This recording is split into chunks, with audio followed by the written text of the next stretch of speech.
Hi all, എല്ലാവർക്കും അമീൻജാസ് ഫാമിലിയുടെ പുതിയൊരു വീഡിയോയിലേക്ക് സ്വാഗതം.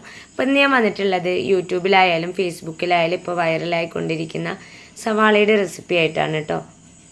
കുറഞ്ഞ സമയം കൊണ്ട് കുറഞ്ഞ ചേരുവകൾ മാത്രം ഉപയോഗിച്ചുകൊണ്ട് റെഡിയാക്കി എടുക്കാൻ പറ്റുന്ന കിടിലൻ സൈഡ് ഡിഷാണ് കേട്ടോ. അപ്പോൾ എന്നും പറയുന്ന പോലെ വീഡിയോ എല്ലാവരും സ്കിപ്പ് ചെയ്യാതെ കാണാൻ ശ്രമിക്കുക. കാണുന്ന സമയത്ത് നിങ്ങൾക്ക് യൂസ്ഫുള്ളായിട്ട് തോന്നുകയാണെങ്കിൽ ലൈക്ക് ചെയ്യാനും ഷെയർ ചെയ്യാനും കമൻറ്റ് ചെയ്യാനും സബ്സ്ക്രൈബ് ചെയ്ത് സപ്പോർട്ട് ചെയ്യാനൊന്നും മറന്നു പോകരുതേ. അപ്പോൾ നമുക്ക് ഒട്ടും സമയം കളയാതെ നേരെ വീഡിയോയിലോട്ട് പോവാം. അപ്പോൾ ഞാൻ ഈ ഒരു റെസിപ്പി തയ്യാറാക്കാനായിട്ട് 4 സവാളയാണ് എടുത്തിട്ടുള്ളത്.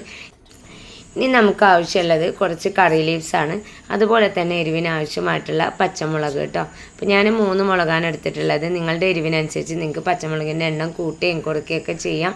ഇനി നമുക്ക് സവാളയുടെ തൊലി ഒന്ന് കളഞ്ഞെടുക്കാം. ഞാനിതാ 3 സവാള തൊലി കളഞ്ഞെടുത്തിട്ടുണ്ട്. ഇനി ഇത് ഓരോന്നായിട്ട് കട്ട് ചെയ്ത് കൊടുക്കാം. സെൻറ്ററൊന്ന് കട്ട് ചെയ്തതിന് ശേഷം ഈ ഒരു ഭാഗം ഞാൻ ഒഴിവാക്കുന്നുണ്ട് കേട്ടോ. അതിന് ശേഷം നമുക്ക് സവാള കട്ട് ചെയ്തെടുക്കാം. സവാള കട്ട് ചെയ്യുന്ന സമയത്ത് ഒത്തിരി കനം കുറച്ചിട്ടൊന്നുമല്ല കേട്ടോ കട്ട് ചെയ്തെടുത്തിട്ടുള്ളത്. ഒരുവിധം കനത്തിൽ തന്നെയാണ് ഞാൻ കട്ട് ചെയ്തെടുത്തിട്ടുള്ളത്. അപ്പോൾ ഞാൻ ഇതുപോലെ ബാക്കിയുള്ള സവാള കൂടി കട്ട് ചെയ്ത് വരാം. അപ്പോൾ ഞാൻ എല്ലാ സവാളയും കട്ട് ചെയ്തെടുത്തിട്ടുണ്ട്. അതിന് ശേഷം ഞാൻ ഇതുപോലെ പാത്രത്തിലേക്ക് ഇട്ടിട്ട് കൈ വെച്ചിട്ട് ഇങ്ങനെ പ്രസ് ചെയ്യുന്ന സമയത്ത് തന്നെ ഓരോ അല്ലികളായിട്ട് നമുക്ക് കിട്ടും കേട്ടോ. ഈ ഒരു ഡിഷ് തയ്യാറാക്കാനായിട്ട് സവാള ഈ ഒരു രീതിയിലാണ് നമ്മൾ ചെയ്തെടുക്കേണ്ടത്. അപ്പോൾ ഞാനിതാ എല്ലാ സവാളയും ഇതുപോലെ അടർത്തി മാറ്റിയിട്ടുണ്ട്. ഇത്രയാണ് കേട്ടോ എനിക്ക് 3 സവാള കട്ട് ചെയ്തിട്ട് കിട്ടിയിട്ടുള്ളത്. ഇനി ഇതൊരു പാത്രത്തിലേക്ക് മാറ്റി കൊടുക്കാം. മിക്സ് ചെയ്തെടുക്കാൻ ഈ ഒരു പാത്രത്തിൽ ബുദ്ധിമുട്ടായതുകൊണ്ട് തന്നെ കുറച്ച് വലിയൊരു പാത്രം ഞാൻ എടുത്തിട്ടുണ്ട്. എന്നിട്ട് അതിലേക്ക് കട്ട് ചെയ്ത് വെച്ചിട്ടുള്ള സവാള കഷ്ണങ്ങൾ ഇട്ട് കൊടുത്തിട്ടുണ്ട് കേട്ടോ.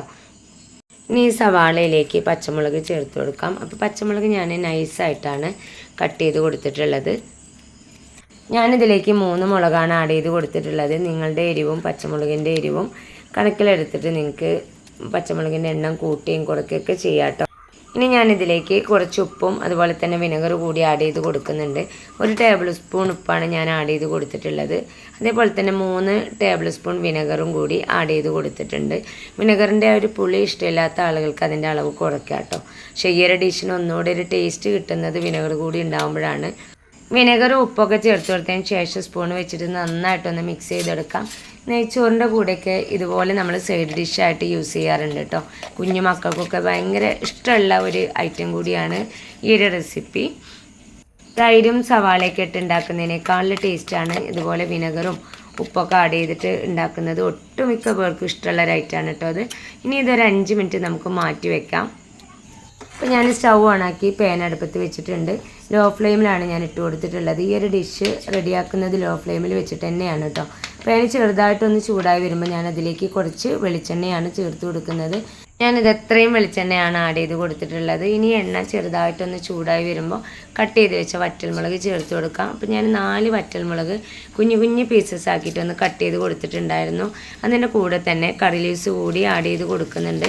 അപ്പോൾ എൻ്റെ കയ്യിലുള്ളത് കുഞ്ഞ് കറി ലീവ്സിൻ്റെ ഇലയാണ് കേട്ടോ. നിങ്ങളുടെ കയ്യിൽ കടയിൽ നിന്നൊക്കെ നമുക്ക് വാങ്ങുമ്പോൾ കിട്ടുന്ന വലിയ ഇലയാണെങ്കിൽ സെൻറ്റർ ഒന്ന് കട്ട് ചെയ്ത് കൊടുത്തതിന് ശേഷം മാത്രം ചേർത്ത് കൊടുത്താൽ മതിയാവും. ഇനി ഇത് നന്നായിട്ടൊന്ന് മൂപ്പിച്ചെടുക്കാം.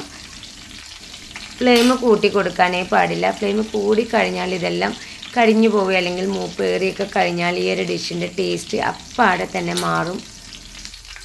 വറ്റൽമുളകൊക്കെ ഒന്ന് മൂത്ത് വരുമ്പോൾ ഞാനിതിലേക്ക് 1/2 ടീസ്പൂൺ കായംപൊടി ചേർത്ത് കൊടുത്തിട്ടുണ്ട്.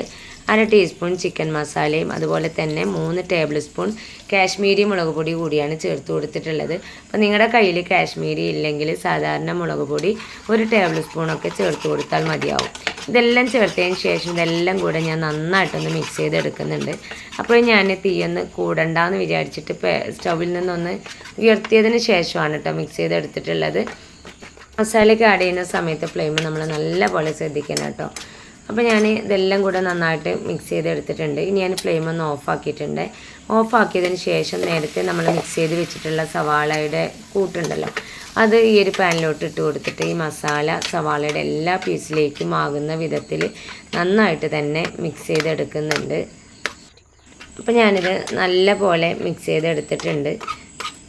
ഈ ഒരു സമയത്ത് നിങ്ങൾക്ക് ഉപ്പോ വിനെഗറൊക്കെ കുറവാണെങ്കിൽ അതിലേക്ക് വീണ്ടും ആഡ് ചെയ്ത് കൊടുക്കാം കേട്ടോ. ഇനി നമുക്കിതൊരു പാത്രത്തിലേക്ക് മാറ്റാം. കാശ്മീരി മുളകൊക്കെ ചേർത്തുകൊണ്ട് തന്നെ എനിക്കിത് നല്ലൊരു കളറായിട്ട് കിട്ടിയിട്ടുണ്ട് കേട്ടോ.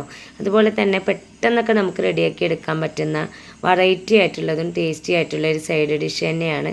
വളരെ കുറഞ്ഞ സമയവും കുറഞ്ഞ ചേരുവകളും മാത്രം മതി ഈ ഒരു വൈറൽ റെസിപ്പി റെഡിയാക്കി എടുക്കാനായിട്ട്.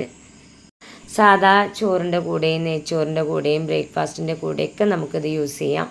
ഒരാഴ്ചയോളം നമുക്കിത് കേടുകൂടാതെ ഫ്രിഡ്ജിൽ കീപ്പ് ചെയ്യാൻ പറ്റും. നമ്മൾ ഉണ്ടാക്കിയതിൻ്റെ പിറ്റേ ദിവസമാണ് ഇതിന് നല്ല ടേസ്റ്റ് ഉണ്ടായിരിക്കും കേട്ടോ. അപ്പോൾ ഇതുവരെ ഈ ഒരു വൈറൽ റെസിപ്പി ട്രൈ ചെയ്യാത്തവരുണ്ടെങ്കിൽ ഞാൻ ഉണ്ടാക്കിയ അതേ രീതിയിൽ നിങ്ങളും ഒന്ന് ട്രൈ ചെയ്ത് നോക്കുക. എന്നിട്ട് നിങ്ങളുടെ കമൻറ്റ് അറിയിക്കാൻ മറക്കരുത്. എൻ്റെ ഇന്നത്തെ ഈ കൊച്ചു വീഡിയോ നിങ്ങൾക്കെല്ലാവർക്കും ഇഷ്ടപ്പെട്ട് കാണുമെന്ന് പ്രതീക്ഷിക്കുന്നു. ഇത്രയും നേരം എൻ്റെ വീഡിയോസ് കണ്ട് സപ്പോർട്ട് ചെയ്ത എൻ്റെ എല്ലാ കൂട്ടുകാർക്കും ഹൃദയം നിറഞ്ഞ നന്ദി. ഇൻഷാ അല്ലാഹ് അടുത്തൊരു കിടിലൻ വീഡിയോസുമായിട്ട് ഞാൻ വീണ്ടും വരാം. Thanks for watching.